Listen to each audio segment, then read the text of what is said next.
అందరికీ నమస్కారం. ఆరోగ్యంగా జీవించడానికి మా సిఎన్ఎస్ కుకింగ్ ఛానల్కి స్వాగతం.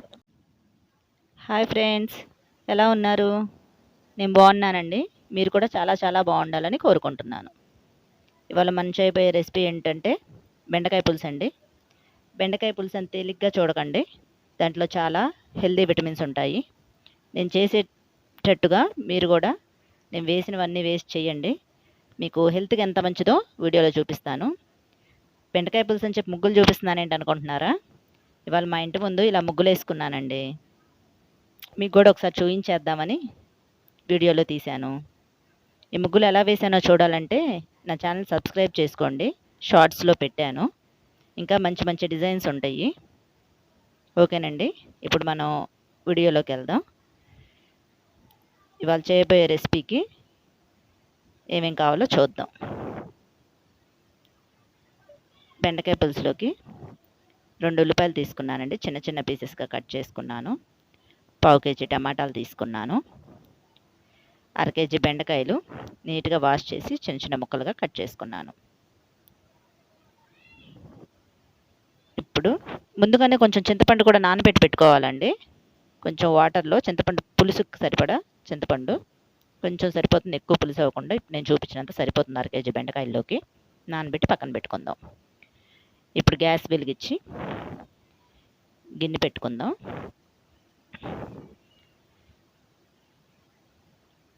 అర కేజీ కూరైనా నేను కేజీ కూరైనా కొంచెం పెద్దదే పెడతానండి, తిప్పడానికి వీలుగా ఉంటుంది. బాగా పైకి కిందకి కలిసేటట్టు తిప్పితే కూరలో అన్నీ కలిసి బాగుంటాయి. అందుకని కొంచెం పెద్దదే పెట్టుకుంటాను నేను. ఇప్పుడు కొంచెం ఆయిల్ పోసుకుందాం. కొంచెం ఆయిల్ సరిపోతుందండి. ఇప్పుడు ఆయిల్లోకి తాలింపు గింజలు, జీలకర్రలో కొంచెం సాయిపప్పు మిక్స్ అయి ఉందండి. జీలకర్ర, 4 ఎండుమిర్చి తుంచుకున్నాను, కరివేపాకు, 1 వెల్లుల్లిపాయ కొంచెం కచ్చాపచ్చాగా దంచుకున్నాను. ఇప్పుడు తాలింపు గింజలు వేసుకుంటున్నాను. ఆయిల్ హీట్ ఎక్కిందండి. ఇప్పుడు కొంచెం మెంతులు తీసుకుందాం. మెంతులు నేను మీకు చూపించడం మర్చిపోయానండి, కొంచెం తీసుకొని ఇందులో వేసుకున్నాను. కొంచెం సరిపోతాయండి, ఒక చిన్న టేబుల్ స్పూన్ మెంతులు, ఎక్కువ వేయొద్దండి, చేదొస్తాయి. కొంచెం జీలకర్ర, ఎండుమిర్చి, తుంచుకున్న ఎండుమిర్చిని వేద్దాం. కొంచెం పోపు దినుసులు చిటపట్లాడాక ఎండుమిర్చి, కరివేపాకు, ఇప్పుడు ఉల్లిపాయలు, వెల్లుల్లిపాయలు వేసి కొంచెం దోరగా ఉల్లిపాయలు కొంచెం కలర్ మారేదాకా వేయించుకుందాం. సిమ్లో పెట్టి వేయించుకోండి, హై ఫ్లేమ్లో పెట్టొద్దు, లో ఫ్లేమ్లో పెట్టి బాగా వేయించుకోండి. ఉల్లిపాయ త్వరగా వేగాలంటే ఇప్పుడు కొంచెం ఉల్లిపాయలే కాబట్టి నేను వేయట్లేదు. మామూలుగా ఒక చిన్న టిప్పు, త్వరగా గోల్డెన్ కలర్లో రావాలంటే కొంచెం సాల్ట్, కొంచెం పసుపు వేయండి, అప్పుడు త్వరగా వేగుతాయి, గోల్డెన్ బ్రౌన్ కలర్లోకి వచ్చేస్తాయి. ఉల్లిపాయలు వేగుతున్నాయి కదండి, వేగిపోయినాయి. ఇప్పుడు టమాటాలు తీసుకుందాం. టమాటా ముక్కలు వేసుకుంటున్నాను. నేను మెంతులు ఎందుకు తీసుకున్నానంటే, ఏ పులుసు కూరలోకైనా మెంతులు, మామూలుగా అన్ని కర్రీల్లోకి, మనకి మసాలా కర్రీల్లోకైనా లేకపోతే ఫ్రై ఐటమ్స్లోకైనా మెంతులు వేస్తే కొంచెం టేస్ట్ కనిపెట్టేయగలరండి పిల్లలైనా, ఎవరైనా, తినని వాళ్ళైనా, చేదు తినని వాళ్ళైనా. అదే పులుసు కూరల్లో వేస్తే మెంతులు దాని టేస్ట్ కనిపెట్టలేరు, తినేస్తారు. పిల్లలు మెంతులు తినే వాళ్ళైనా ఎవరైనా పిల్లలకి మెంతులు కొంచెం అలవాటు చేయాలంటే ఇదే మంచి ఐడియానండి. పులుసు కూరల్లో అయితే వాళ్ళు మెంతులతో కనుక్కోలేరు, అవి కలిసిపోతాయి. ఇప్పుడు మూత పెట్టి టమాటాలు బాగా మగ్గిన దాకా చూసుకుందాం. టమాటాలు మగ్గిపోయినాయండి, బాగా మెత్తగా స్మాష్ అయ్యేటట్టు అనుకోవాలి. ఇప్పుడు బెండకాయలు, కోసి పెట్టుకున్న బెండకాయల ముక్కలను అందులో వేసుకుందాం. ఈ బెండకాయలు చాలామంది చేస్తే బంక వస్తుందండి బెండకాయ పులుసు, కానీ ఒకసారి ఇలా చూడండి, బంక అనేది రాదు నేను చేస్తే.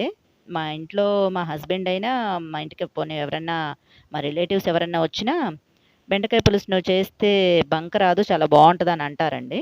అది ఎలాగంటే చూడండి, బెండకాయలు వేసుకున్నాం కదా, కొంచెం అటు ఇటు ఒకసారి తిప్పేసి గల్లుప్పు వేసుకుంటున్నానండి. నేను ఏ కర్రీలోకైనా సాల్ట్ కాకుండా గల్లుప్పే వేసుకుంటాను. ఫ్రై ఐటమ్స్ అట్లాంటి వాటిలో కంటే గల్లుప్పు వేసుకుంటే కరగదు కాబట్టి సాల్ట్ వాడతాను. ఇలా పులుసు కూరల్లోకి వాటిలో గల్లుప్పే వేసుకుంటాను. ఇప్పుడు కొంచెం పసుపు వేసుకున్నాను. కారం, 2 స్పూన్లు కారం,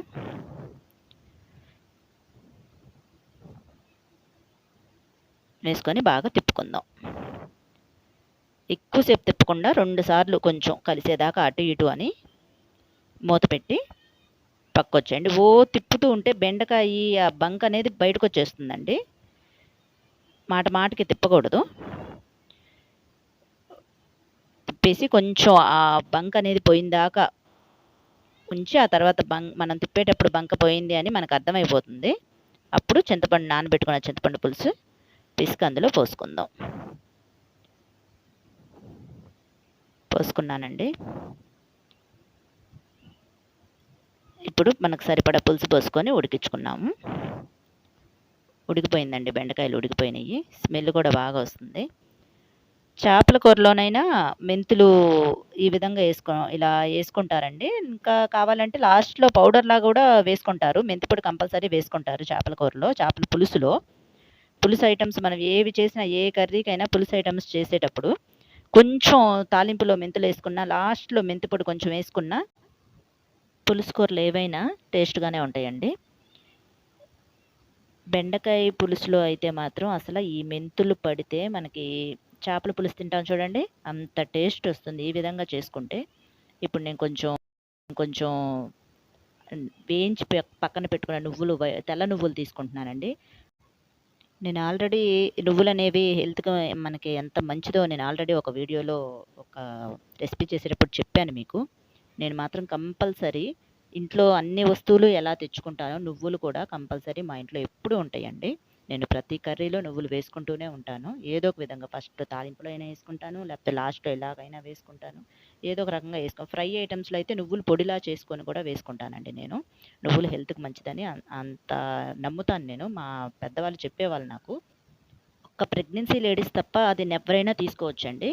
ప్రెగ్నెన్సీ లేడీస్ మాత్రం కంపల్సరీ నువ్వులు వాడకూడదు. Thanks for watching CNS cooking companion. మా వీడియో మీకు నచ్చినట్లయితే లైక్ చేసి, షేర్ చేసి, సబ్స్క్రైబ్ చేసుకోండి. పక్కనే ఉన్న బెల్ ఐకాన్ యాక్టివేట్ చేసుకోండి.